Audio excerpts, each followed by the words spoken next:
Yeah. Well, we can even just still. But I finally caught season 2 of One Punch Man on Hulu.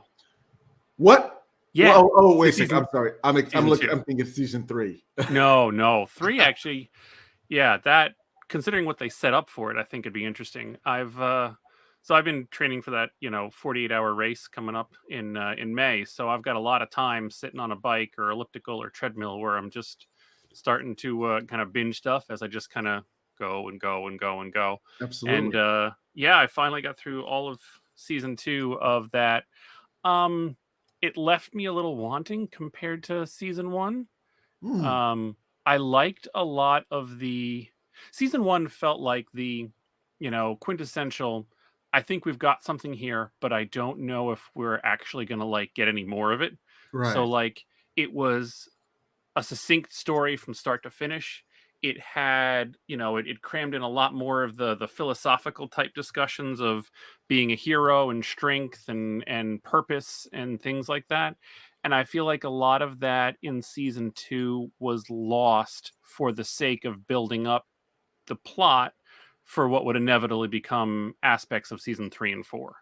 Right. Right. The They could have tournament. done a lot more with Garu, the human monster or whatever the guy. Right. But I don't think they did nearly enough with him. The story of a boy who sees the demons or the bad guys as kind of that poetic anti-hero and wanting to get behind them. I think that could have been done so much more deeply as opposed to kind of the surface touch that it was. I also liked how he had the flashbacks as a kid, and Yes. kind of the way he was tormented drove him to that, wanting Yes. to be the monster that fought the heroes. Yeah, and I think that humanized, him in a way and almost made him worth rooting for. But I don't think they delved in hard enough to it because keep in mind, he didn't kill any of the people he was against. He was never trying to kill them. He's not trying to be a real monster. He's just trying to kick them off their high horse that he sees them on, kind of a thing. And Exactly. they're can do no wrong kind of a perspective. He just wants to be. He almost wants them to live up to better than they are in some ways. But I mean, he really just needs to. I think they could have spent more time with it. The little boy, I think, was good and kind of helping to carry that, but they Mhm. just they didn't quite lean in too hard enough. They could have done a lot more with Saitama and his whole nothing's good enough. I'm bored. I'm too strong. Blah blah blah. But I can't win at a video game because I can't play a video game the way I fight in real life. Here's the irony of that. Yeah. Katie, by the way, we're talking about One Punch Man. That's what I figured. Yeah, and nice goatee, by the way. Yeah. Now, are you Kenny or are you evil Kenny? I guess we'll All see. right. I guess. Oh, a nice mug. Look at. See, this is how a show's supposed to be: branding and facial hair. I'm doing neither. So I guess what's that say about me? But the ironic thing about what you said, Logan, is Mhm. if you were to live in a video game Hmm. and you had quote unquote God mode, Sure. then you're literally just walking around knocking everything into smithereens. There is no game anymore because everything comes easy. And the irony is, you're right. He's playing Yeah. king, and he can't win because he's not good at the game, and he doesn't have his God mode does not translate to a video game, which is kind of ironic. Yeah, and to see that kind of played out in the end with that kind of, again, one punch to take out the super worm or whatever. Okay, I get that kind of a thing, but man, like I missed a lot more of those philosophical questions and debates.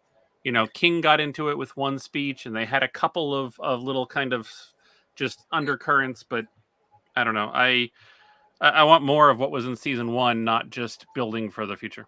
It diminishing returns. That's what usually happens. Rare exceptions, I will say: Terminator, Alien, Star Wars, Godfather. That's probably the only sequels I know that can rival the first ones. Well, from a kid perspective, I'll add Frozen onto that too, because Frozen I've 2 never carries. seen. I know, but Yeah, and that's why I'm saying Frozen carries it. All right. Another one. You know what? That we'll have to do a Frozen show in sometime There you a go. long time from now. Binge Theory in the afternoon. Yeah. Exactly. Anyway, welcome to Binge Theory, the coolest corner on the internet. I'm your humble host, Julian, and with me today we have the Trinity. We have Logan. Hey. And we have Kenny. Howdy. And today we're going to be doing a great show. We got a little bit of everything. If you've heard on the news, some things might have happened over the weekend. We're going to touch base on all that. Some new breaking news that's just come out. So we're going to be talking Will Smith. We're going to be talking Moonknight. We're going to be talking the Top Gun trailer and something that just happened recently with Bruce Willis that we want to discuss. So stick around. We will be right back.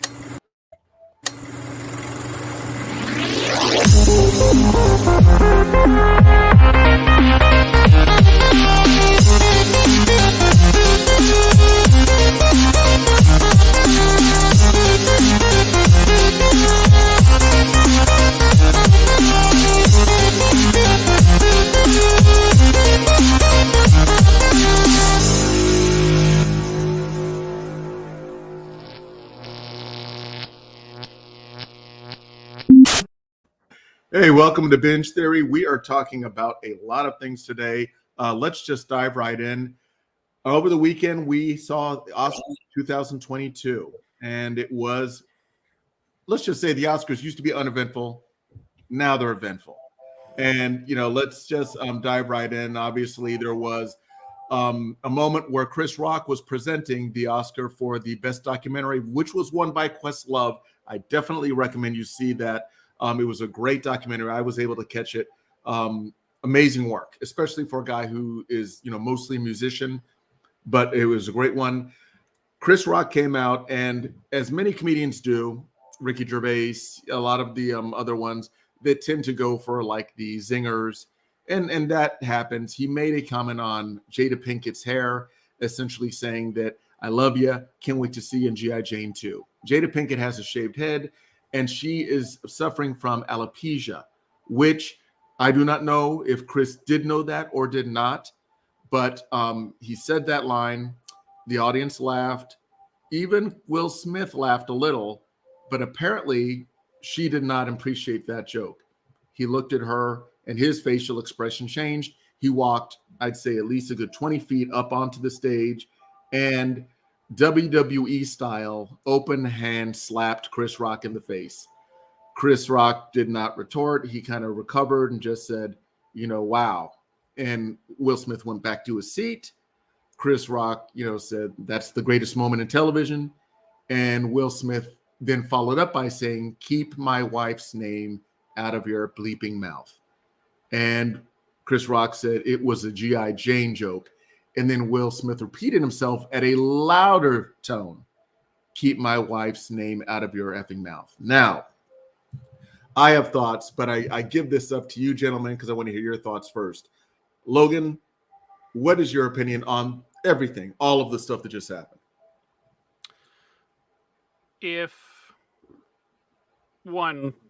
I'll start by saying my opinion holds no water. Like it does not matter what little old me thinks here in the corner of the internet. Your opinion matters as much or as little as everybody else's, I would say. Well, there needs to be, there's an understanding of difference. There's an understanding that it's just, look, if you spend enough time, I could sit down and come up with 50 ways why either one of them were justified in what they did or not. We will never know the story of what was going on. We will never know the history between the people. We will never know the reactions and the things that lead up to it. I've made poor choices in my life, and sometimes even I can't figure out why exactly I made that choice at that time. And it's likely a product of too many things to count about where I came from and what happened and things that I went. It certainly doesn't mean it's right. Most of the time it's not. And I've made wrong choices and other people have made wrong choices. But really I don't know. I'm at a loss with this one because I shouldn't have to, put anybody else's choices, or to try and put somebody else's choices through my own lens, makes it not their choice. And I don't know what led up to what they're doing. We may never exactly know what led up to it. But I think it's certainly fair to say that people are human and people mess up. People make inappropriately insensitive, ableist jokes. People make ill thought out, inappropriate physical attacks. These things just happen. They are all human. But I mean, I've read a lot of different takes on this to try and just get some sense around it. And it's hard because, you look at Hollywood or, somebody interviewing an actor, and what does this actor think? Or what does that actor think? And it's like, Hollywood's history with violence on and off screen is not exactly coming from a morally stable place. You look at Roman Polanski or Harvey Weinstein or Mel Gibson or, some of the historical things where, what was it? I read something about, John Wayne was trying to rush the stage and attack somebody who was speaking at one point. So, to have Hollywood come out on Hollywood is a little, let's just say, morally questionable at best for, wanting to take a stand against things now. But I mean, I don't know. I read one article that really resonated with me. It was from Time, actually, magazine by Mickey Kendall, and it was, certainly not the headliney take on it, but I think it was a very nice, a good, even assessment, and we'll see if we can put a link somewhere for that. But it just kind of really just sums up that we're never going to know. People can say violence is not okay, but then they're the same people who can enable other people to be violent at the same time. So we're all human, and mistakes were made, and on all ends. And if there's conversations that come out of this, then that can maybe be the best thing. Trying to, maybe it's conversations about, hey, I feel that way too. Well, maybe I should find somebody to talk to and figure out my anger issues. And maybe that's something good that came out of it. Maybe comedy in general can actually start to have a conversation about consent and personal attacks, and the fact that, comedians just willy-nilly putting other people's names in their mouths for whatever way they feel is funny or not. Perhaps that has sunset. And perhaps there needs to be a better choice of actually talented comedy instead of cheap personal digs to get awkward laughs. Maybe that's something that's left to the relic of the 90s and 2000s. So if there are conversations that can come out of this to move everybody forward, I think that's probably the best from this. Yeah, excellent set. And I'll say this, Logan, well thought out take on that. I definitely have thoughts. A lot of what you said, Kenny, I want to go to you in a second, but before it slips out of my head. Yes, let's talk about Roman Polanski and Mel Gibson, who both have their Oscars. And Mel Gibson, by the way, was sitting in the audience watching all this, because Hollywood, I would say, has a sense of entitlement and a self-congratulatory type of a thing that goes on, where, true, they are representative more than a lot of other organizations. But that is not a catch-all. Just because you have a little more diversity, I preface little, does not mean you're all of a sudden a quote-unquote good guy. Because, there was a whole bunch of casting couch stuff that's been going on for decades, probably, longer. And that was swept under the rug. And I think the one truism that I saw come out of this entire thing was, if you're famous enough, if you're a name that generates money, people get out of your way. And that goes for Weinstein, that goes for Gibson, and that goes for a lot of other people that have been accused of horrific things. Mm-hmm. I want to come back to it, but Kenny, what are your thoughts? Oh, I'm sorry. In there real quick that I hope he does get off, if only because, to bring the race card into it, he's only the 5th black man in history to win an Oscar for Best Actor, and all of the names we've been mentioning have been white individuals. So to hypothetically, kick him out or punish him more than any of the other white individuals that they've let go, there's a lot of things that I think could potentially be coming and things that have to be taken into account there. But that's I don't think history bodes well for what's to come, and I hope I'm wrong, and I hope people have moved on from some of those perspectives. But he like you said, if Mel Gibson's still sitting there, then he should probably still end up being sitting there too. Well, if you make money, I think Hollywood has a short memory and a big embrace if you make them the money. And that's let's just say I'd say probably the most interesting thing is the moral outrage of what had happened. Let's see if that can outweigh the financial loss they will take for not keeping him in films. And again, I'm going to talk about what should be that's the math that I have going on in my head with Hollywood in general. It's, well, how much money are they making? Not Absolutely. How horrific was the thing they did. How much money are they, a big star or just a B-list? Because that could definitely dictate the outcome, the punishment, the response. Kenny, good sir, what are your thoughts about this topic of the day? So I'll say well said to Logan again. Well, his was well thought out. Mine won't be as well thought out just because I do not have his eloquence, right? But I do take a similar approach when things like this. I try to put myself in other people's shoes, right? And have some empathy. I think about,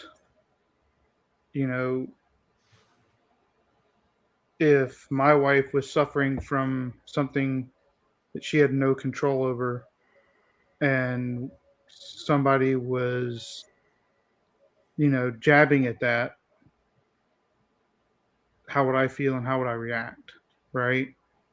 And I may have taken a similar approach. I don't know. I haven't been in that situation yet, and of course, water cooler talk and same thing as Logan. I read a bunch of different interviews and takes, and of course the memes, and both sides of the violence isn't okay or he's justified in what he did, and I think that it's one of those where trying to figure out his motivation behind it and if he was justified is pointless for us, because it doesn't matter, because he's not me, he's not Logan, he's not you, it's Will Smith, right?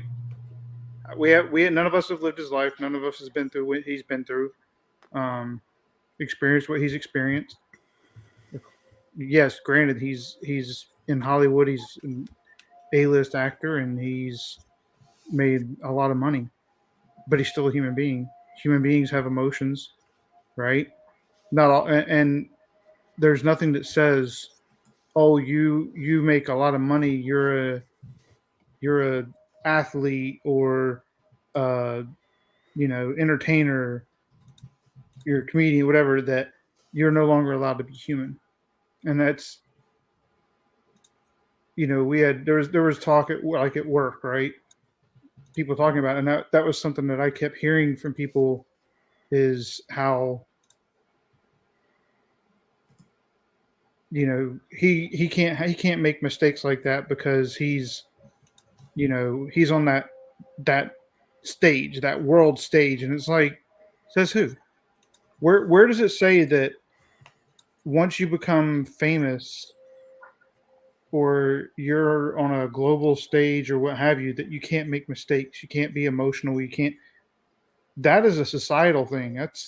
Those are just maybe some inner society rules, but there's no law that says you can no longer have emotions because you make a lot of money, right? And I think we tend to forget that. We feel we put people on a pedestal and say, well, they're actors, they're athletes, whatever. These are role models for our kids, and it's like, well, that's your choice, but they don't know you, and why should they adhere to your standards? But as Logan mentioned, that it may spark some debate in the comedy world about consent and joke, but and it's interesting because I used to feel like comedy was one of those things, like it was like one of the few professions that the more you censor it, the the worse off we are. Like, how do you censor comedy? But I feel like when you take comedy to a personal level, like when you jab at individuals directly, and you, especially something that somebody has no control over, like that, to me that crosses a line. And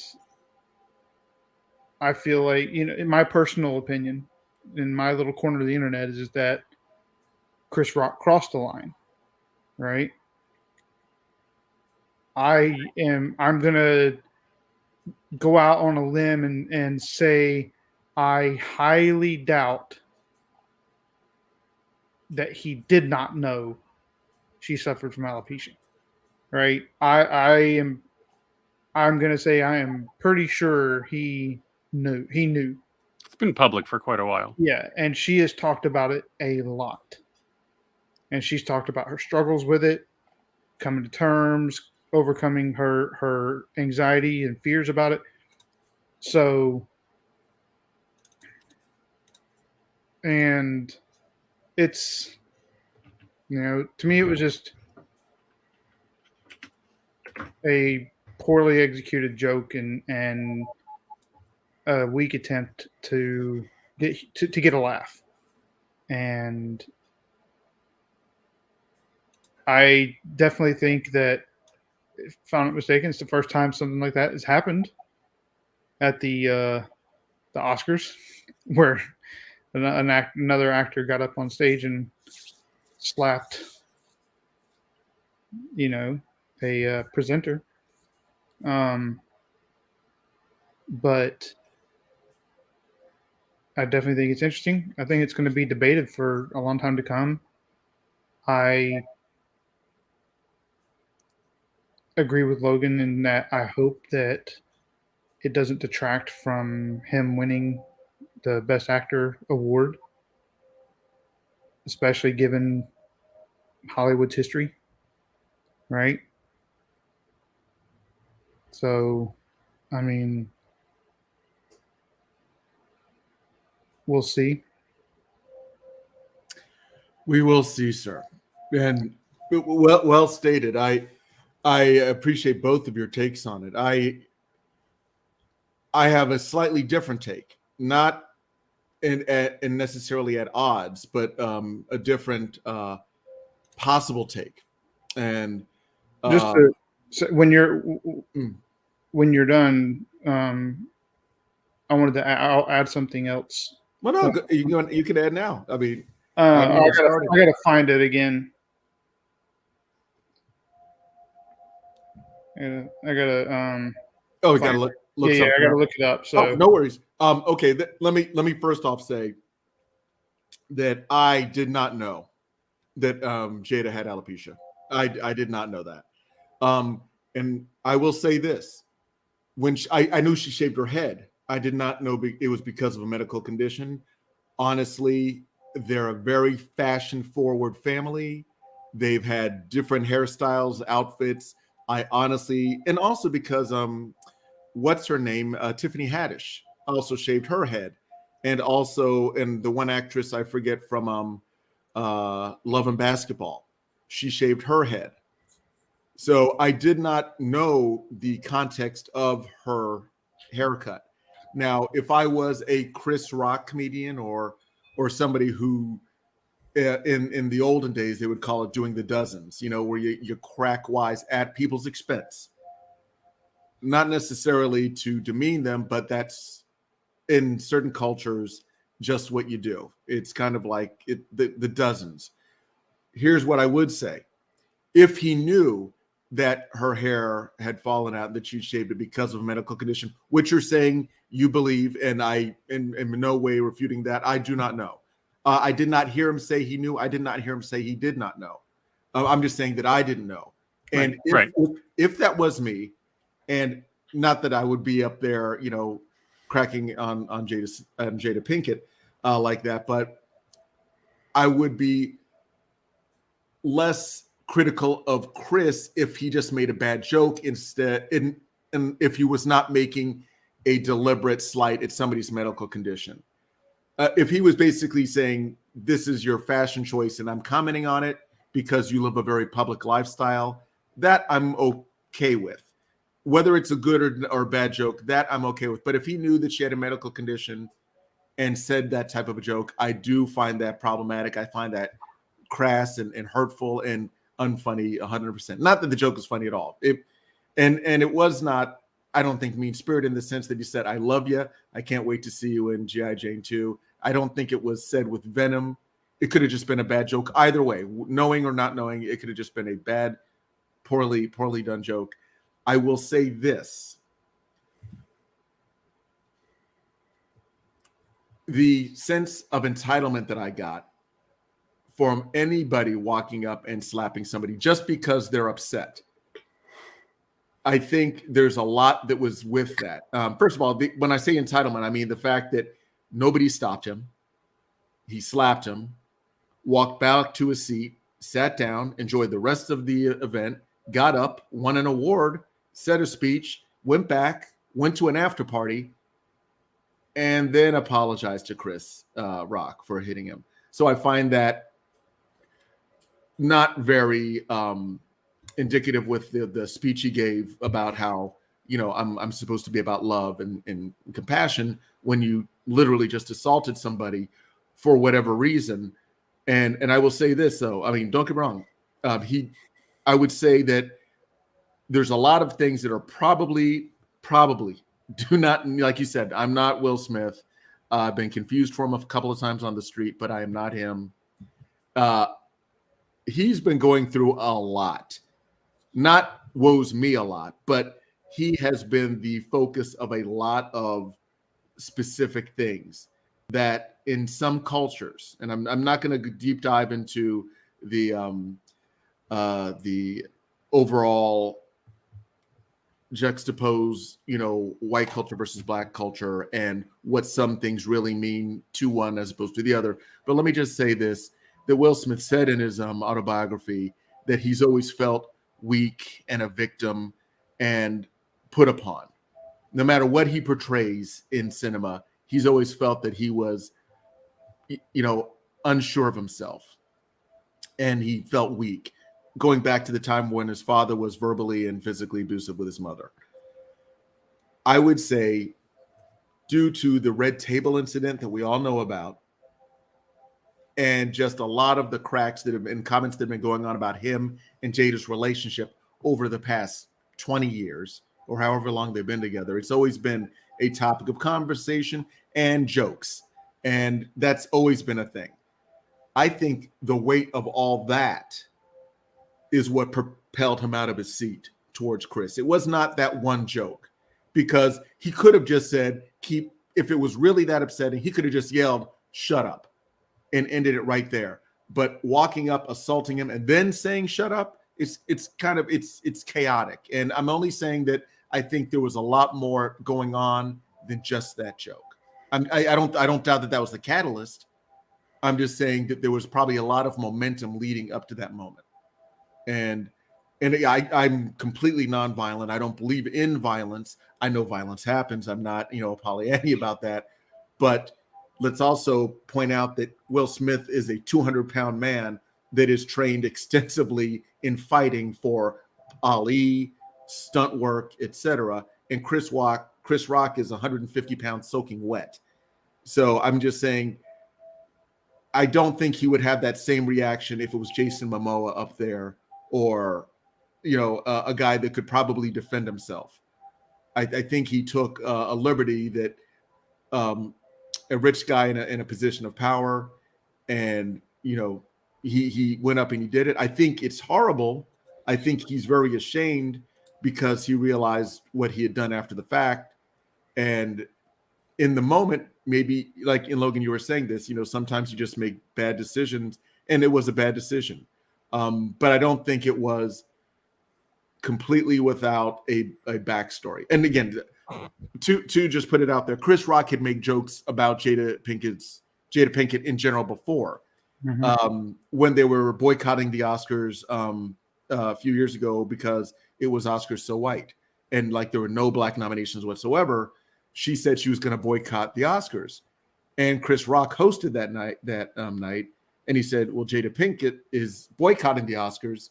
Isn't that funny? Because she's not in any movies nominated for an Oscar." So that was, again, a jab, and there's a history. And Chris Rock is, if anybody's ever seen The Nutty Professor, the remake with Eddie Murphy, and there's a scene where Dave Chappelle is doing the dozens. He's basically cracking wise on everybody in the audience, like Don Rickles.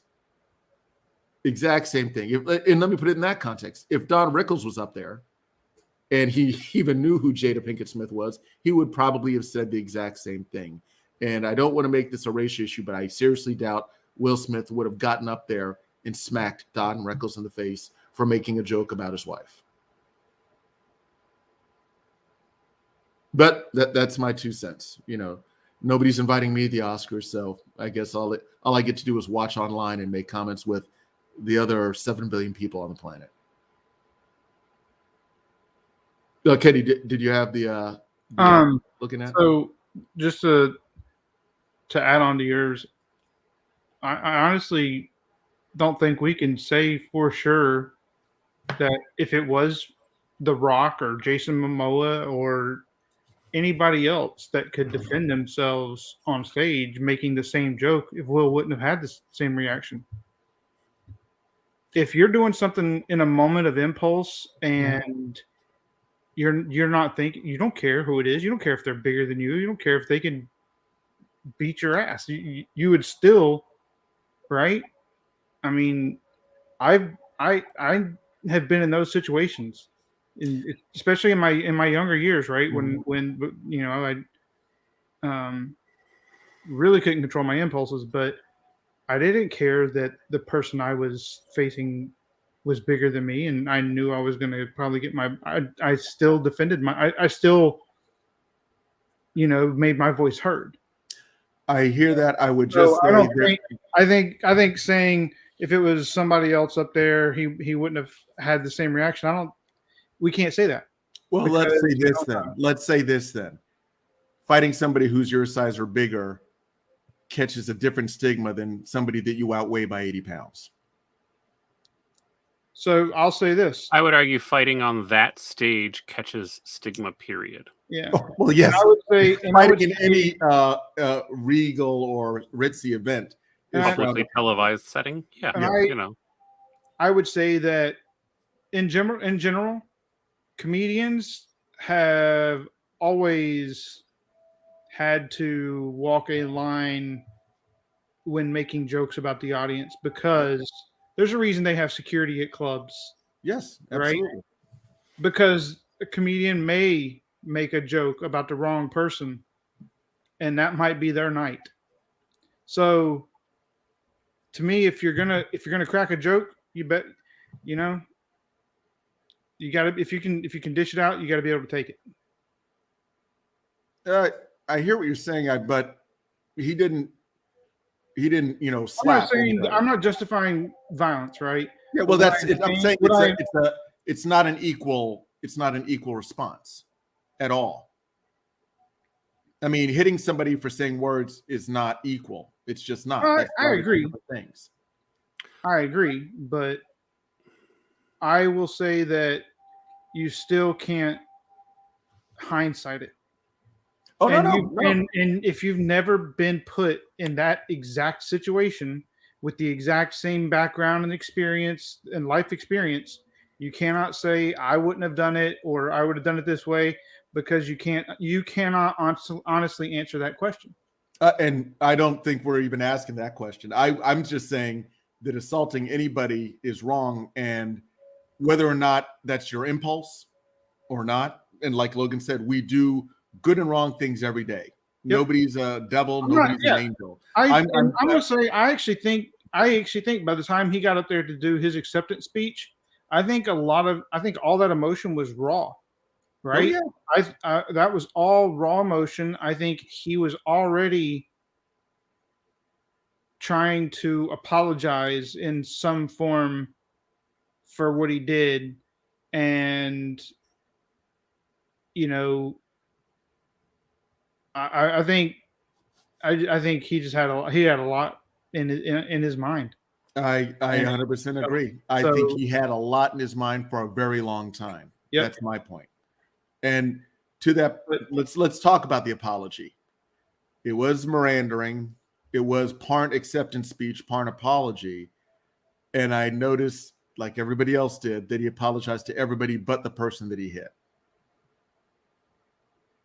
And again, that's after he had a moment to quote unquote cool down and reflect.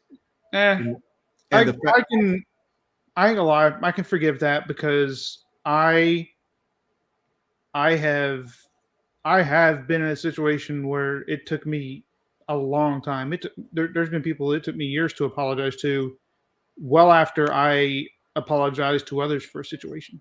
So I completely forgive that. Let me put it this way. I would forgive that in any other circumstance than assaulting somebody in front of the world and then apologizing on Instagram. My only point being is because you don't know that he has. We don't know that he hasn't directly contacted Chris. He just don't know. That he directly contacted him before that post. Yep. Yeah. No. And again, then let's take Instagram out of it altogether. The fact that he assaulted him on stage in front of the world and then apologized somewhere else, it's not equal. It's like running a headline of a falsehood and then doing a retraction on the obituaries. It kind of misses the point. Apologizing in a smaller venue when you assault somebody in a larger venue, I think is. So you want them to restage the entire Oscars? Yes, that's what I'm asking. That's exactly what I want them. I want Oscars too. And I want Chris to walk out and hit him. That would make everything square. So you're not against violence then? Well, no, not if it's a little guy hitting a big guy. That's my that's irrelevant. It's violence. Again, we are all being facetious here. My point is that he had the wherewithal to apologize. All he had to do was say Chris's name. And if he didn't do that, it's because he didn't want to do that. I don't think that's true. What do you think happened when he was apologizing to everybody by name except for Chris? Once again, we're trying to speculate on being Will Smith, not having lived Will Smith's life. So anything we say is quite frankly garbage. And what I am saying is I personally have been in similar situations where the person I needed to apologize to, I could not do it in the moment. Right? I have been in embarrassing situations where I made a mistake and I apologized to everyone else but the person that needed to be apologized to. So for me, if you say that it's not possible, I'm going to say you haven't, then you just haven't experienced it, and maybe you're that type. I've You never need, said. you need to experience something before you can believe it's possible. Again, we're talking from our own personal experiences. I would never say that it's not possible. Never said So that. I think so. For me, like to say he should have apologized on the spot. Yes, that's what I'm saying. Why? Because he assaulted somebody, and then half an hour later, he got up and said, "You know what, everybody, I'm really sorry for what I did. Love makes you do crazy things. I'm sorry to the Academy. I'm sorry to my colleagues.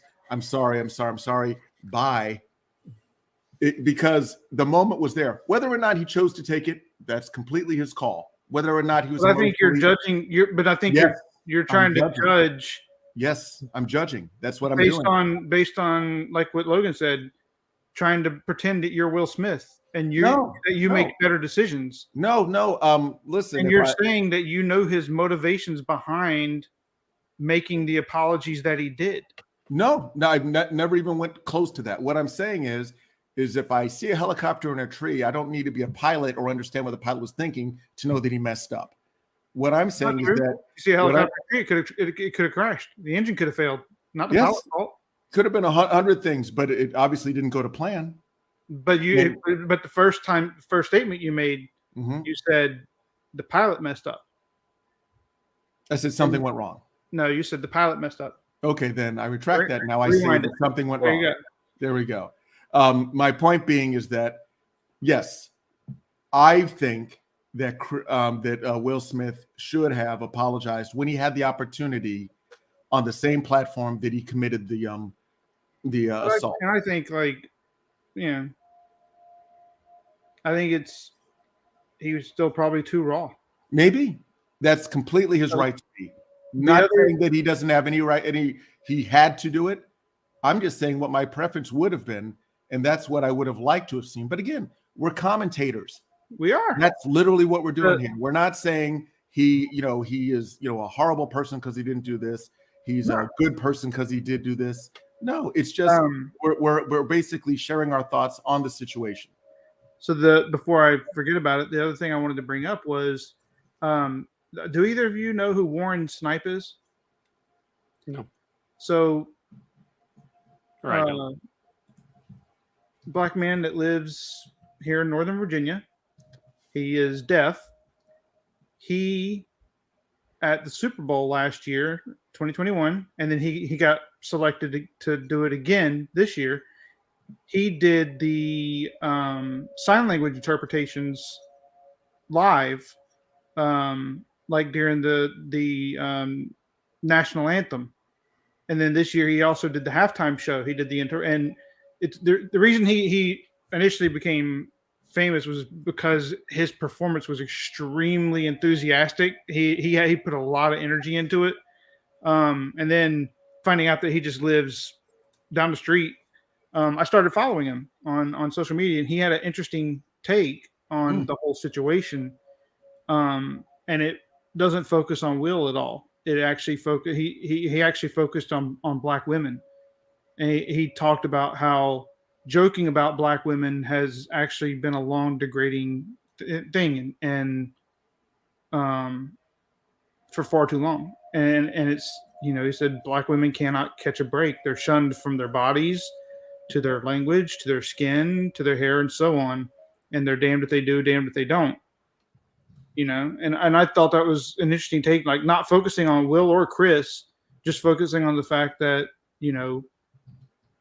black women are,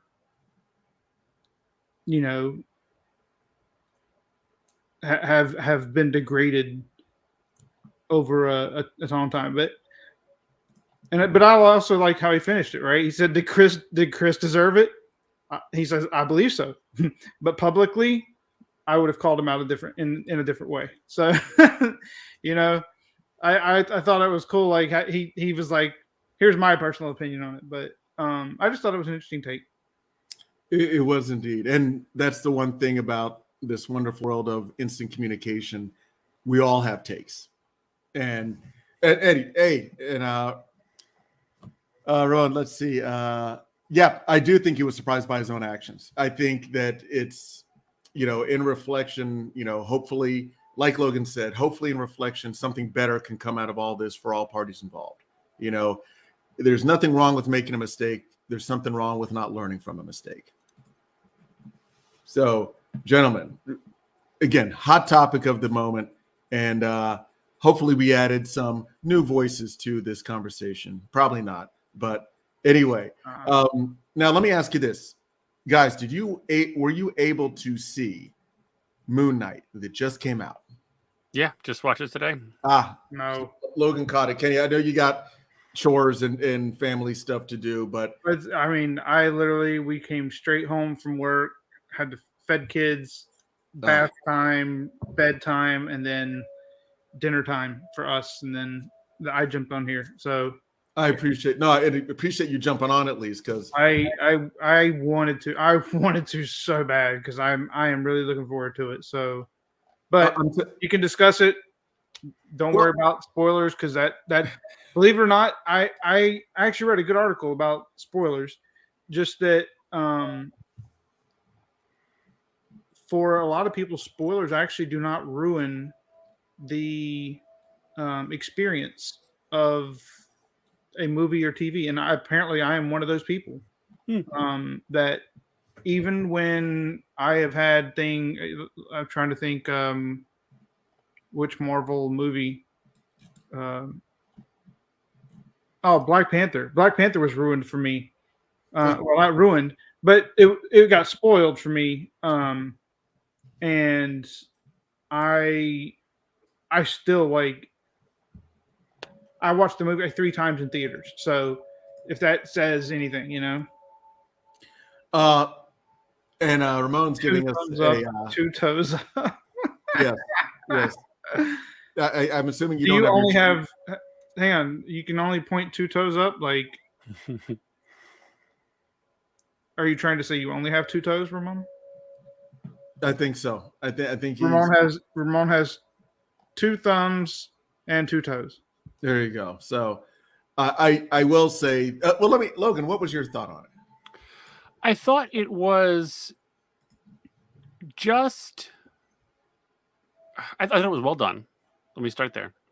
I thought it was just, what's the right word?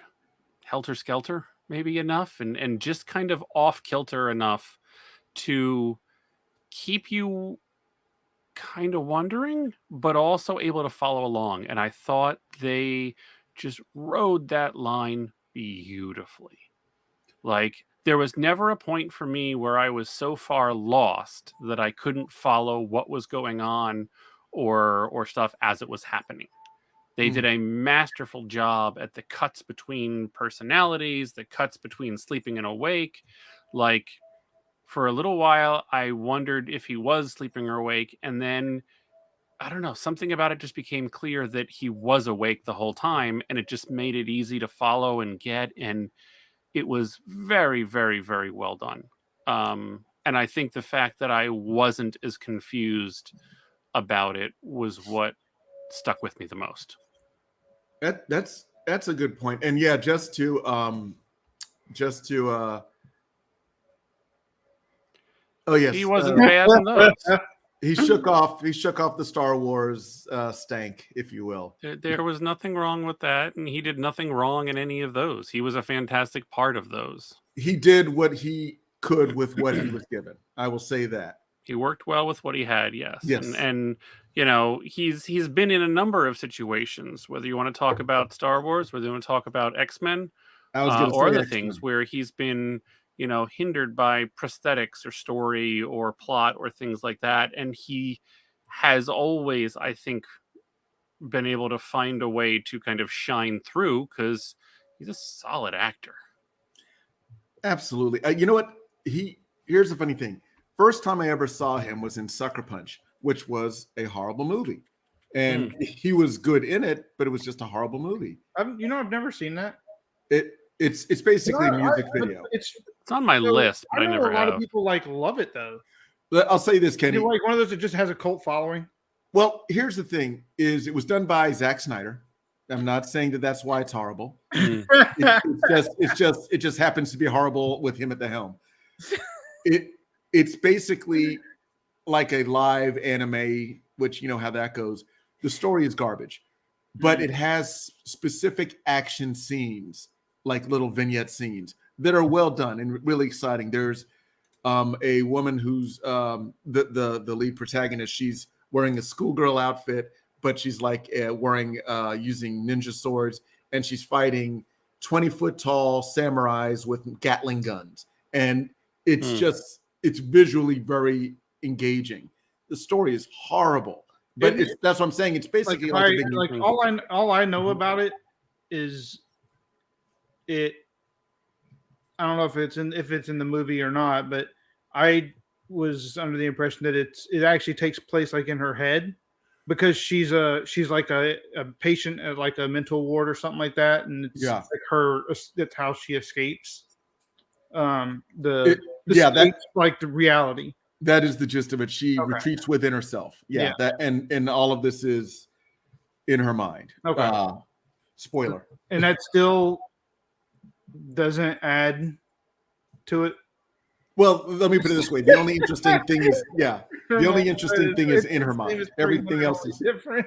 Yeah, it's basically like if somebody tried to make a pseudo hentai or Little Orphan Annie, and not in a really bad way. Way to describe that one, Julian. Well, let me put it this way: they threw her into like an orphanage like place with literally like a Miss Tessmacher, and Oscar Isaac was, a worker there. Mm-hmm. And first time I'd ever seen him. Hair slicked back, pencil thin mustache, looked like Gomez Adams. Honestly, looked exactly like Gomez Adams. And it's a series of jumping to her fighting in different scenarios. So it's kind of like The Matrix in that sense, where there's like different settings and she's doing all this fighting, and it's fine. It's a horrible movie, but this fighting scenes are the only redeeming factor, because everybody knows Zack Snyder can do slow motion action scenes a la 300. But I've said this and I'll say it again: never give that man a pen. Do not let him write anything. Do not let him tell a story. Just let him be a production or a cinematographer, or a director. But don't give him script control. It's not. And I stand by my words, and look at his track record. Anything that he was involved in the creation of, story wise, but 300, Watchmen, those are all Frank Miller properties that he basically just recreated what was what was already written out. That's my big take on it. But back to what Logan was saying about Moonknight. I'm 100% with you in regards to being able to keep track of the transitions, and they do it in a very inventive way when he's jumping from personality, and it's like a blackout, but it's so spontaneous, and it's a very unique way that they're shooting it. Kenny, in a nutshell, he suffers from associative identity disorder. Yep. And he like locks himself in his room at night, puts all these booby traps so he doesn't leave, but he always leaves. You know how it is. It's like the wolf man. He always turns into the wolf. Otherwise, there's no fun. So he'll wake up and his jaw will be all swollen and people are shooting at him and he doesn't know why. Then he gets into a car chase and it's like a really stressful situation. And all of a sudden, Logan, what would you call it? Like a shutter effect, when he transitions. It almost looked like a mild seizure, quite frankly. Yes. Excellent. Yeah, because it does give you that sense of he's like just. Yeah, he's just like his eyes roll back and it's just almost seizing out. Yeah. And Kenny, so the second he's like in a scene where he's the meek version of himself. Yeah.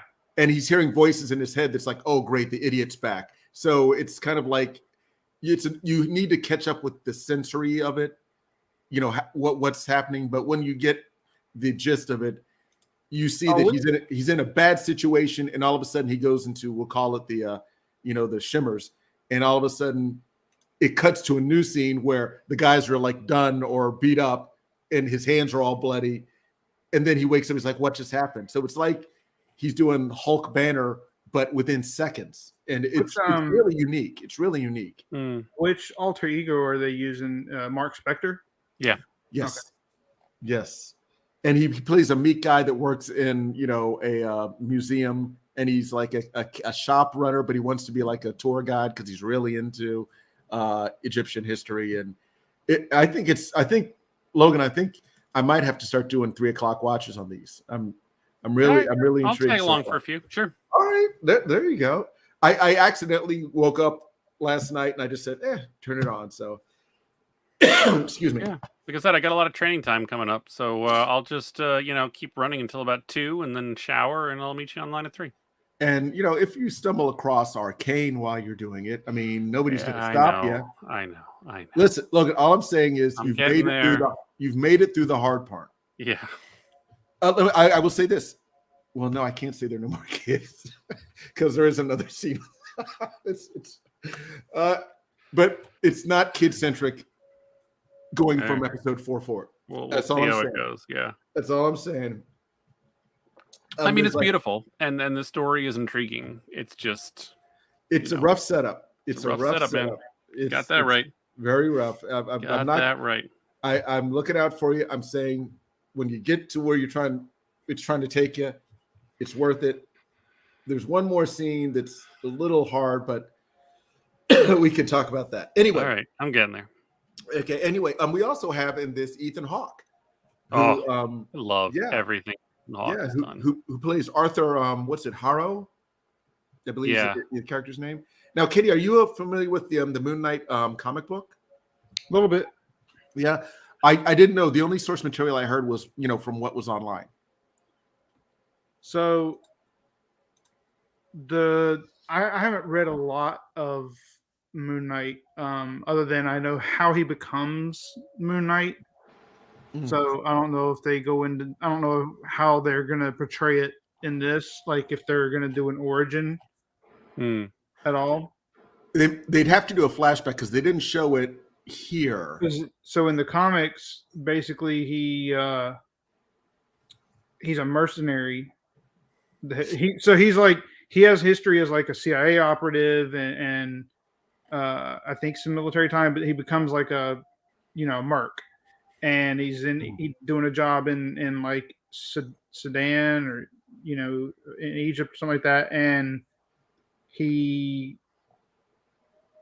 ends up getting into a fight with some random other operative, and he gets wounded and left for dead, and he ends up in the recently unearthed tomb of the Egyptian god Noshu or something like that. Yeah. And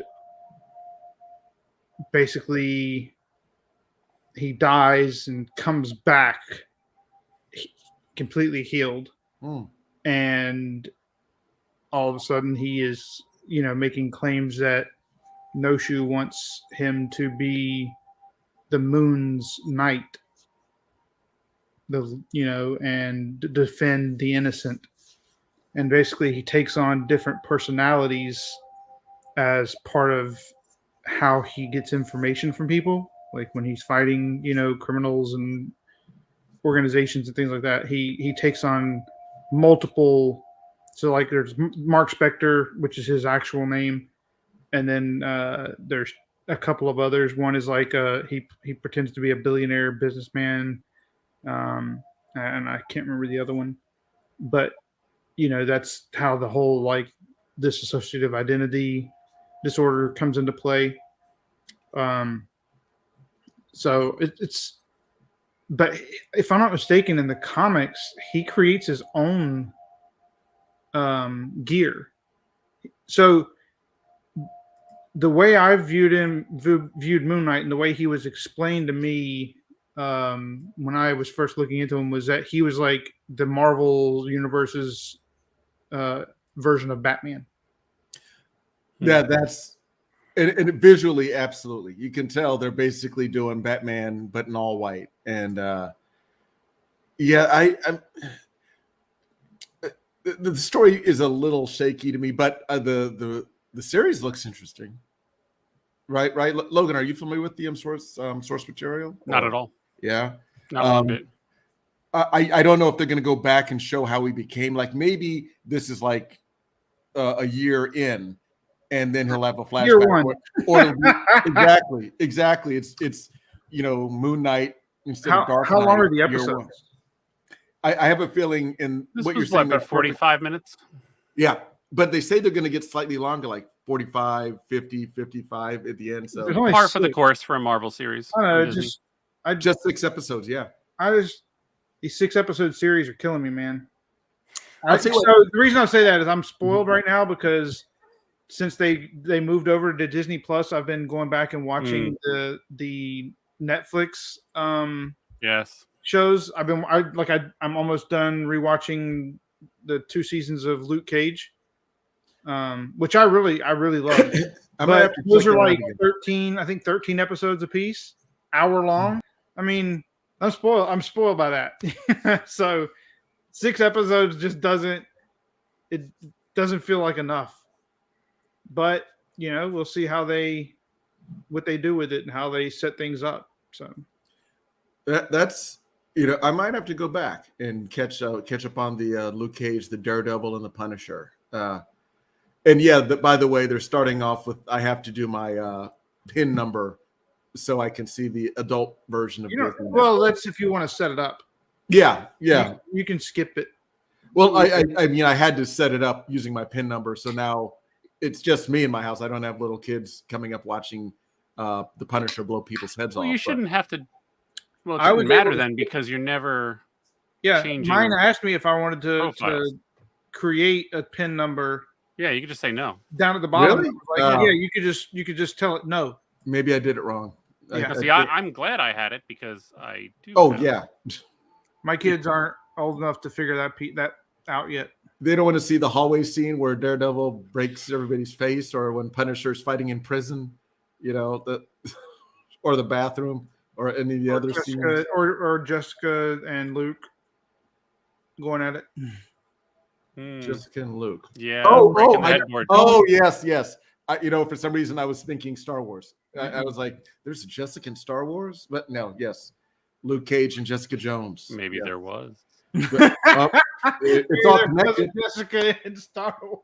You know what? Hey, I honestly might have liked her. I might have liked her a little better than Ray. I'm just saying. I'm just putting it out there. Yeah. Just saying. Because Ray was a little. I mean, Han's lost sister Jessica. I think we're playing Script Doctor. I think we're doing it. We're playing something, but I don't know if it's anything good. Yes, fan fiction. Yes.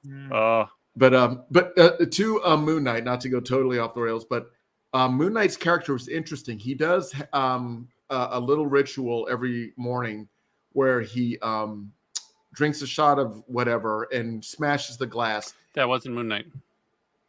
Did I say Moon Knight? I meant Ethan Hawke. Yes. Sorry, Ethan Hawke. His character Arthur Harrow. Every morning he has a ritual where he'll drink a shot glass, smashes the glass, puts it in his shoes, and walks with glass in his shoes, reminiscent of the zealots who flog themselves or bind themselves, so they're always in a sense of agony, which brings them closer to God in their religion. So his character, and I don't know, is he a comic character, Kenny? I'll tell you in just a second. Arthur Harrow, or is he like one of the ones they just made for this season? It's interesting because he's definitely has a messianic complex. I will definitely say that. And he has a magic tattoo, and those are always fun. You said Arthur Harrow? Yeah, Harro. Does he have a... He has a cane. Well, you have a...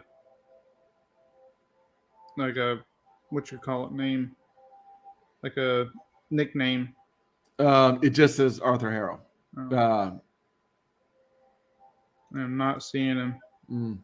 But he could be one of these villains that they have, a bunch of names. Oh yeah, they my name is Khan. Yes, I get it. It's a misdirect. Logan knows what I'm saying. Oh yeah.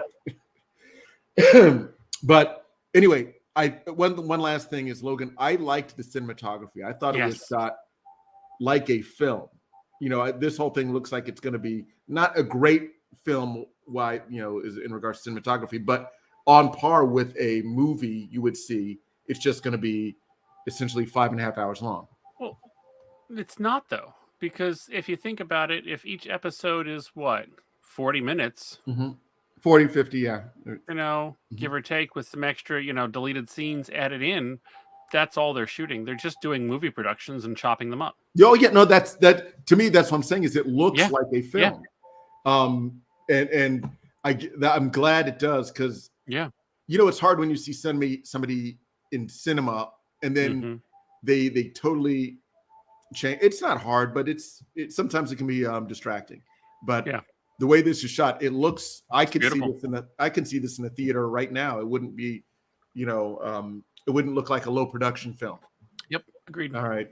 So yeah, Katie, definitely. So reading about he is in the comics, but I don't know, but it's interesting. He doesn't have any special abilities. He doesn't seem to. He has a paralyzed side of his face. Oh. But he does have genius level intelligence. Like, he was nominated for a Nobel Prize. Oh. So he's basically Samuel Jackson's class.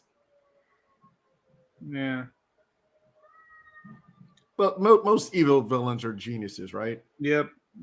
So it's interesting. I definitely want to get your take on it, Kenny.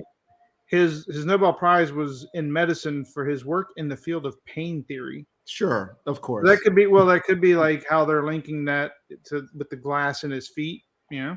Maybe maybe he's come up with something to prevent pain. Maybe, but I think I think it's more religious, like the it comes like off in the Da Vinci Code. Yes, exactly. Opus the binding. Opus Dei. That's what it was. That's exactly what I thought about when the monk would bind his leg, so he'd be constantly reminded of his faith. It came off like that, and he's wearing not holy man garbs, but it's sandals and nice linens. I'll say that. But yeah, no. So cool. I'm glad you like it, Logan and Kenny. Definitely want you to check it out. I will definitely watch it between now and the next Binge Theory. And Wednesdays. It's dropping Wednesdays. Yes. Well, I think they threw me off. That. Well, didn't Loki's? Yeah, Loki. I think when Loki came out, they switched to dropping shows on Wednesdays. Yeah, I just might be too much in the Paramount side, because Halo and Star Trek's both go Thursdays, so I may just be. It was on Paramount. Yeah, it was when Loki came out. I remember those Wednesday mornings. It switched to they switched to dropping on Wednesdays at midnight Pacific time, and they've done every show since then the same. Interesting. Yeah, I'm wondering what the reason was for the Wednesdays, but they've conditioned me, so I guess it's moot now. Awesome. Gentlemen, just so we can keep chugging along here, there is a new trailer that just dropped today starring a 90-year-old man who looks like he's 30. Yes, I'm talking about Tom Cruise. And yes, he's flying around in real jets. I have theories. Which is insane. Again, okay, I don't want to say that's dismissive. It's overly adventurous. Tom and his stunts, I don't get it. I wouldn't be surprised if it comes out in the news that unfortunate events happened on one. Well, he's broken many a bones a la Jackie Chan on his stunts, but this is just he also flew the helicopter in the last Mission Impossible. So what was it? There was that one Mission Impossible movie. Yeah, the last one where he did the leap from the roof, and when he landed, he broke his foot or ankle or something. But he kept running. Sure. And that was the take they used in the movie. And then you find out later, like, it's just like in Lord of the Rings, in the second one, the Two Towers, when Aragorn and Legolas and Gimli are looking for the hobbits, and they find the dead pile of burning pile of orcs, and Viggo Mortensen kicks that orc's helmet, and he just screams real loud and drops to the ground. Behind the scenes, you learn during that particular take, when he kicked that helmet, he actually broke his toe, and that's where the scream came from, and they used it. And that was the take they end up using for the movie. Yeah, very true. Yeah, but you're right though. Tom Cruise like a whole different level for his movies, like in terms of stunt work and like what he puts himself through. It's I mean, between Scientology. Yeah. Sorry. I'm not going to go back there, but Will Smith has dabbled in Scientology too. I'm just saying. Hey, yes, ambassadors. It's why they look young. John Travolta, Tom Cruise, Will Smith. Nothing wrong there. But I do remember John when Travolta don't look so young anymore. Yes, but I do remember when. Because think about it. First of all, Tom Cruise flew an actual helicopter in the last Mission Impossible. He was hanging outside of an airplane in the Mission Impossible before that. Mm-hmm. And yeah, you're 100% right. He jumped, literally parkour and broke and shattered his ankle and kept running because, he's got tendons or whatever the thing is in the Scientology that keeps you strong. And I'm not making fun of Scientology. What gets you up in the morning, that's what you need. So good on him. But he is flying jets, actual fighter jets in this. What do you guys think? Have either of you seen the trailer? Not the new one. I saw the original teaser, I think. Well, it's on our Facebook page, so everybody go there and check it out. I will. Yeah, it's don't get me wrong, the story looks contrived. It's basically Goose's son is now in the Top Gun program, and it's a whole new generation. And they bring in Tom Cruise. Hey, we want you to teach these young whippersnappers what's up. And he's like, all right, who recommended me? Iceman. So it comes all together. And of course, Tom Cruise is flying around and a war breaks out. Nothing relevant there. And they're fighting with jets in the sky. They're just, hey, look, the first Top Gun was awesome, right? It was, I would say, groundbreaking because again, they not that he was flying in jets, but they had actual jet footage. They used it. Well, they partnered with the Navy heavily, mm-hmm. And I mean, it was I basically called the original Top Gun. It to me is just a giant Navy recruiting film because the Navy's recruiting went up. So they were basically setting up booths outside of movie theaters and signing people up as they came out of the theater. That is brilliant. Yes, mm-hmm. It's brilliant, but it's also how many deceived guys or just people in general signed up for the Navy coming out of Top Gun going, I'm going to go fly jets, and they're like, now I'm a cook. Yeah, exactly. I get to fly jets. Sure, you do. Just sign here. Yeah, we got a jet for you. Yeah. That's brilliant, Mark. That's brilliant, but mm-hmm. also I loved it because they did. They partnered heavily with the Navy, and they were able to get a lot of real life, jet footage, mm-hmm. right? Of real Navy jets, and I, like you said, I think it was groundbreaking.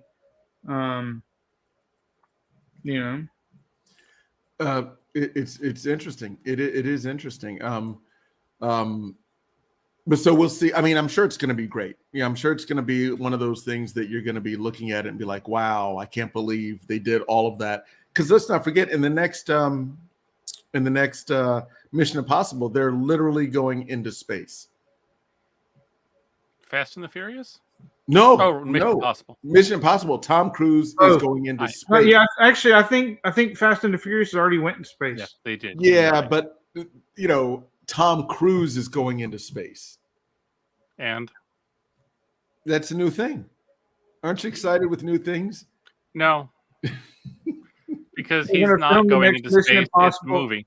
They're going to film the next Mission Impossible in the International Space Station. If they actually sent him to the International Space Station, yes. I don't know. I don't know if they're going that far. Wait a second. Are you guys? No, they actually are in an actual space station. They're filming it there. there's only one. There can't be an space station. There's only one, Julian. Well, they're going to be filming in the International Space Station. They're actually going to be filming parts of the scene up there. They're not going to do like the jumbo jet where they do a descent. Comet? Yeah, exactly. They're literally doing that. So, yeah, no, trust me. Yeah, Logan. If it was, I'm reading about it right now. If they were just saying they were going to be in space, I'd be like, who cares? No.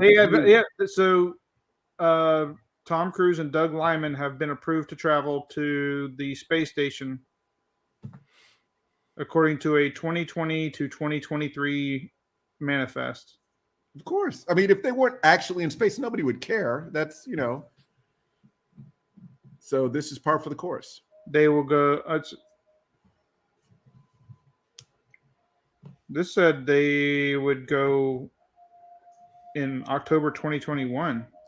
Now, I don't know if COVID... The world was a little shut down then. Yeah. Honestly, that'd probably be the only safe place to be is, the space station. Let me get a seat.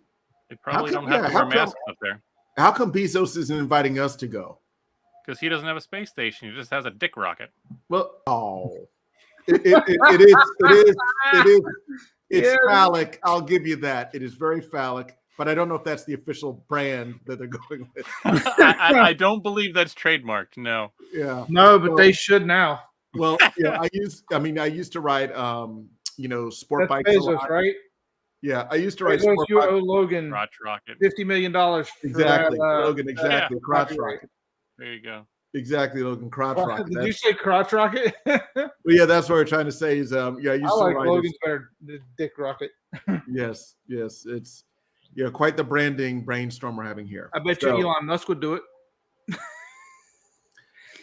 Yeah, he doesn't strike me as that crass. He's a little bit more covert. Who? Elon. No. I think he does. Sometimes he'll do things just because somebody will say you can't do that, and he'll be like, "Watch me."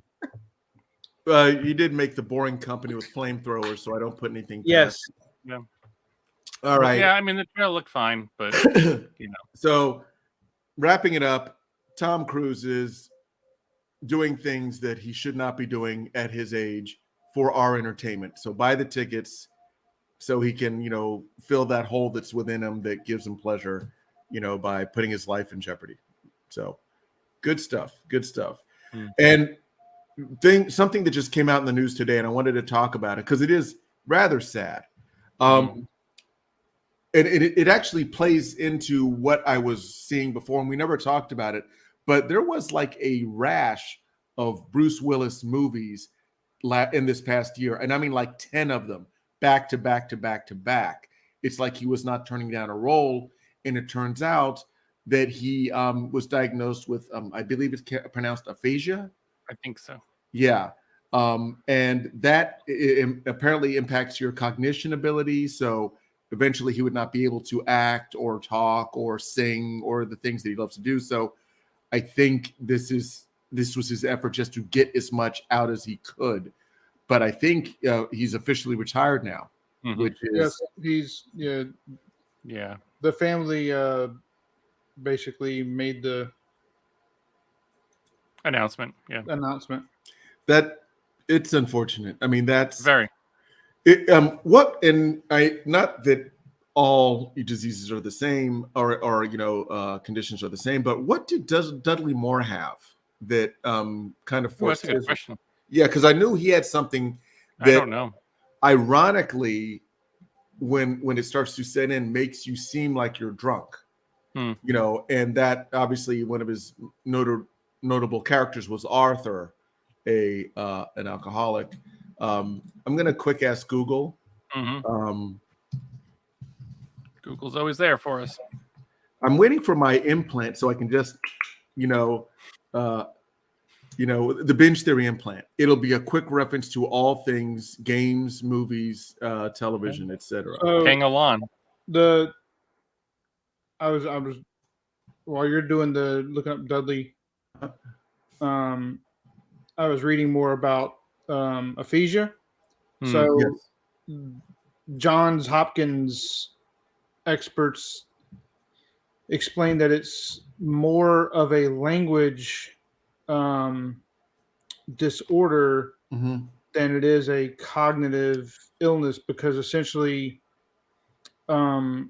what it affects is your ability to speak correctly. So you can't find the right words to say, and you can substitute the wrong words, and basically your ability to just communicate is disrupted. Right, and but they do treatments for it, and patients can recover, but it is a very long process. Well, and I would assume it'd be the result of either brain damage, or a tumor, stroke, head injury, things like that. Yeah, that's and again, it I would assume when they're talking about treatment, I mean that's more like a therapy, because it's not like they would treat it and would go away, right? Or and let's be frank, at his age, that's probably something he's just not really. So the Mayo Clinic said, although most people make significant progress in recovery of their language skills, few people regain full pre-injury communication levels. And I just looked it up. Dudley Moore had progressive supranuclear palsy. Supranuclear palsy. So different thing, but again, that's just that sucks. Yeah, it impedes one's ability to do what they love, which is rough. That is rough. So, if they're watching this show, heart out to you, Bruce. Many matter of fact, what is your favorite Bruce Willis film, gentlemen? Ooh. Oh, yeah. Dude, see how I did that? Mean. No. I'm turning it into a bit. No, what bit. I mean that's mean, because that's hard. That's hard to pick. He's done a lot of good ones. I know, dude, that is hard. And I will say this: he doesn't even need to be the necessary lead. He could be a part of an ensemble. But what would you say is your? See, it's tough for me because, okay, I really liked him in Death Becomes Her, right? Yeah. Where that's more Meryl Streep and Goldie Hawn, and he's just the go-between. But of course, Pulp Fiction, right? Okay, wait a second, Kenny. You can't just list them all. You got to leave some. I know it's tough. The one that I will say does come back to me a lot is Sixth Sense, right? Yeah, that's a good one. That very good one, and Unbreakable. Yeah, you're listing all the movies. I can't help it. I told you, man. It's hard for me. It is so hard. My top two, I will say, my top two are Unbreakable and Sixth Sense. Those are my top two. All right. There are a lot of great Bruce Willis movies, but my top one is easy. The Fifth Element, no doubt. Ooh. End of story, no question. And then you start getting into what's that? We all know how Julian feels about The Fifth Element. I'm with you, Logan. It's not my. It's not. That's one of my marooned on a desert island movies, like Fifth Element. I love Fifth Element. It's one of my favorite movies of all time. Yep. I think Armageddon was fantastic. I have strong kind of personal emotional connections to that movie and some of the stuff in it. But at the same time, he could do things like The Whole Nine Yards.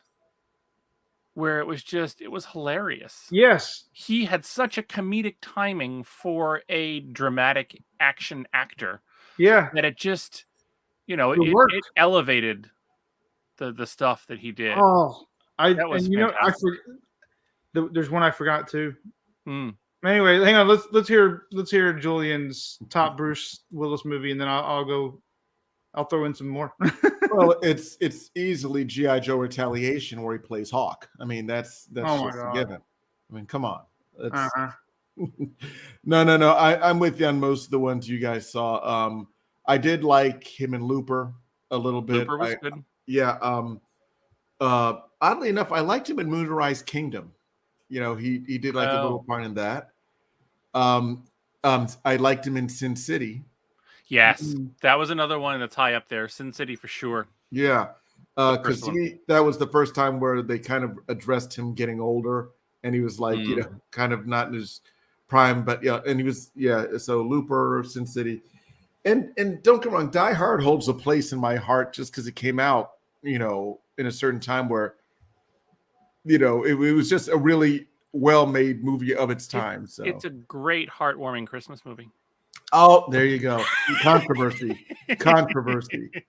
Now, if that is a Christmas movie, then I think another one's a Christmas movie too that is very controversial. Gremlins, that would be a Christmas movie. Ooh, I like it. All right, I'll agree with that. Yeah. Technically, I think 28 Days Later is a Christmas movie. I love it.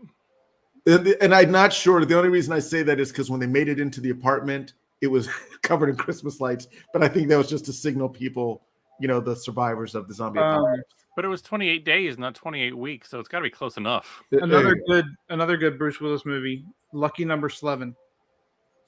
I remember that. Didn't that have Josh Hartnett in it or something? Yes. Yeah. And it was actually had Josh Hartnett.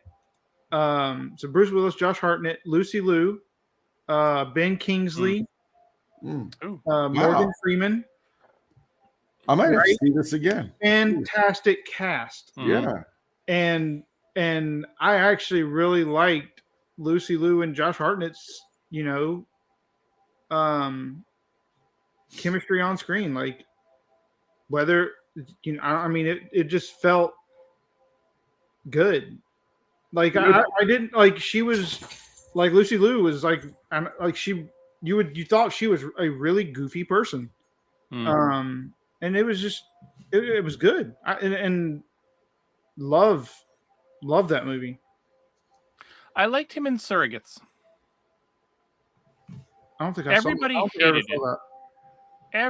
It panned completely, but I remember going to see that in theaters. Like I remember at that particular time, I wanted to go see it, and that was part of like a theater double feature I just did like with myself, just to go watch it, and I remember enjoying him in that.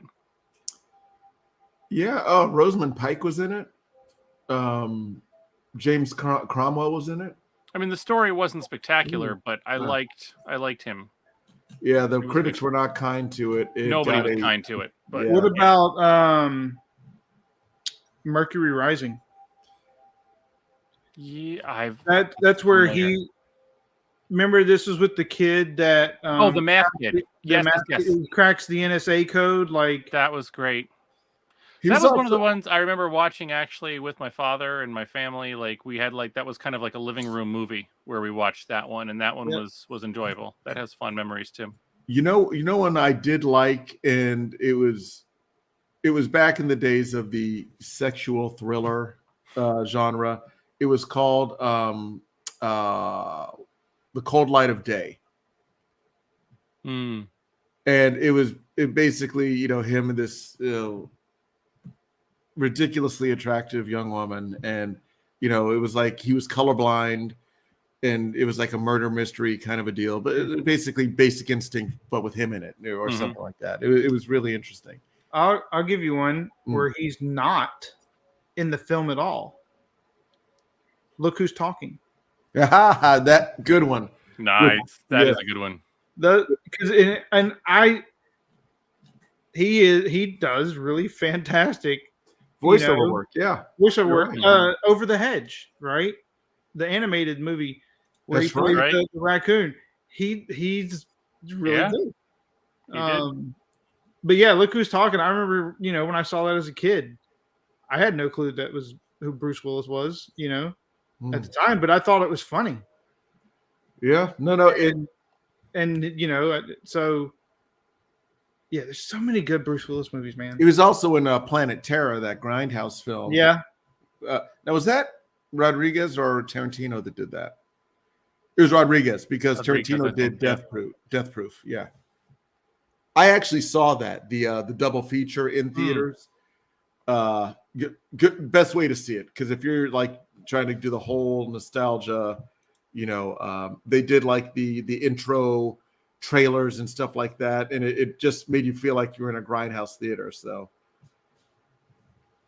but yeah, so again, tough break, Mr. Willis. You gave us a lot of films, a lot of entertainment over the years. Yeah. So Very good, long and storied career. Yes, absolutely. And I love the way he finished. I don't know if you guys watch any of the Comedy Central roasts. Yes, I did. But I love the way he finished his, which was, and for the record, Die Hard is not a Christmas movie. I remember It's a Bruce Willis movie. That's how he finished the roast, right? That's how he went out. Nice. And I was like, that's classic. That's awesome.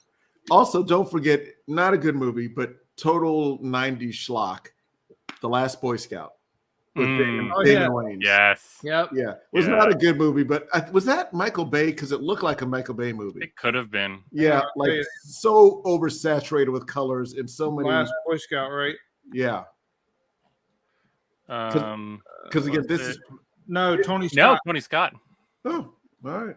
Surprising. Yeah, but yeah, I would probably say if we're gonna do a ranking, which by the way, audience out there, get ready, because we in the near future are going to be doing a lot of rankings of movies across the board, and not just on this show, but we're going to have like short video additions to our YouTube channel, Instagram, Twitter, what's another one, TikTok, all that fun stuff.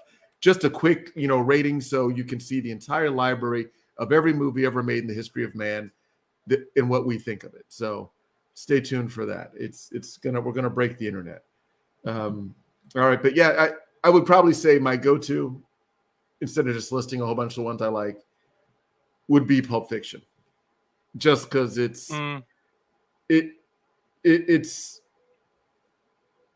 such a unique take, and it's Quentin Tarantino at the peak of his powers, I think, in regards to the plot lines. And don't get me wrong, Bruce Willis was not a lead in that, but his character had a lot, to work with. And it was interesting. So there, I at least made a decision, instead of you guys just listing everything that's in your head. So I can't help it, man. Lots. He has a lot of great movies. He does indeed. And even movies that aren't great, it's still great to watch him in them. Mm-hmm. Absolutely. You know what? I was thinking, I completely forgot about Red. Red, yes. Yes, retired and extremely dangerous. Is that what it stands for? Yes. Red 2. Yeah, and Red 2. Now, what's that stand for? Retired and I was just dangerous 2. Come on now. Come on now. Yeah, no. But yeah, you know what? Was there? I mean, don't get me wrong. We were talking about the Oscars, and it was a little depressing. Logan, was there anything good that happened in your mind at the Oscars? Because there were a lot of good moments. There was one in particular, and I don't know when it happened that Lady Gaga went from a off the wall, standoffish, can't quite put a finger on her artist in a meat dress to one of the most wonderful displays of human beings that I've ever seen. Whether it's her part with I'm gonna forget his name, that she did Adam Driver. No. The music. Oh, Tony Bennett. Yeah, her and Tony Bennett, and the way they were together. But her on stage with Liza Minnelli at the end, and her just helping her through and giving her the spotlight and just being a rock of support. Like it's a shame it gets overshadowed by the bad stuff, but man, if that wasn't like a minute and a half that could bring a tear to your eye just to watch her interact in such a human loving way. Yeah, like if anybody can find a clip of that and just watch that and to see what I don't know what's going on as Liza Minnelli's aging, but clearly there's something that she's battling and dealing with. But just the care and the tenderness and the support that Lady Gaga showed her, it was just genuinely heartwarming. It was wonderful. I'm 100% with you. There's a moment where Liza is struggling with the papers and she can't really read the lines. She's on in years, and she's had a rough life.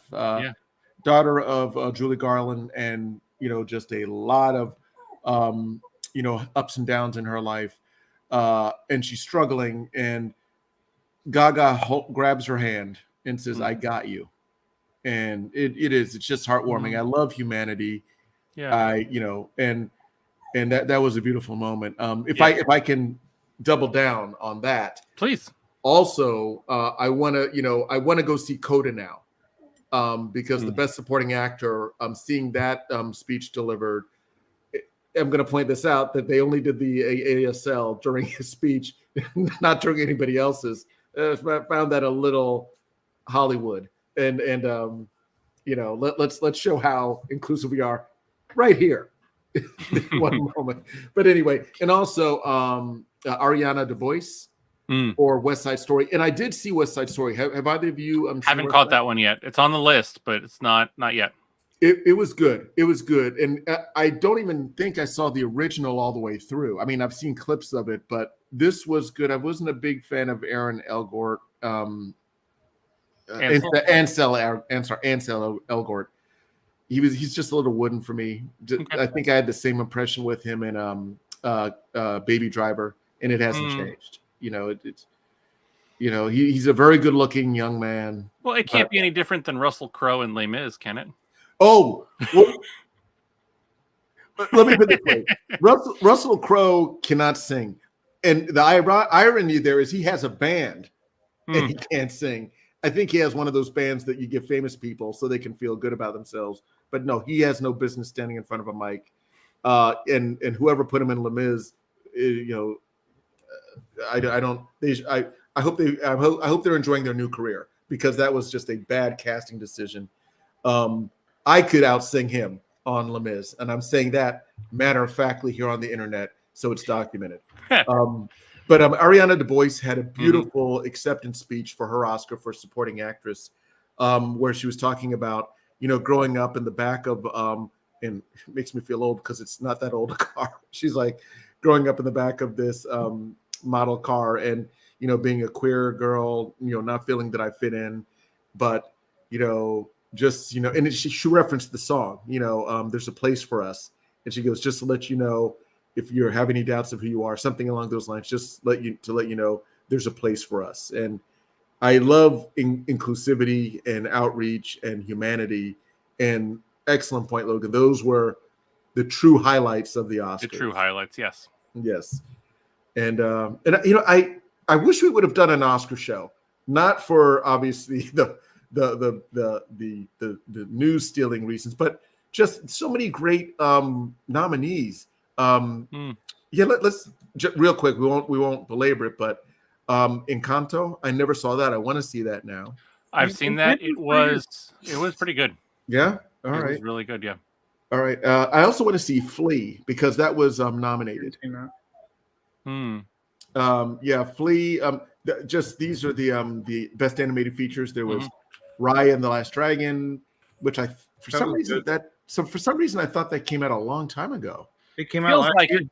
But not quite. Luca, and again, maybe it's just Luca was good, but I can appreciate that it didn't win. Yeah. Luca And was, Encanto, Luca was just okay.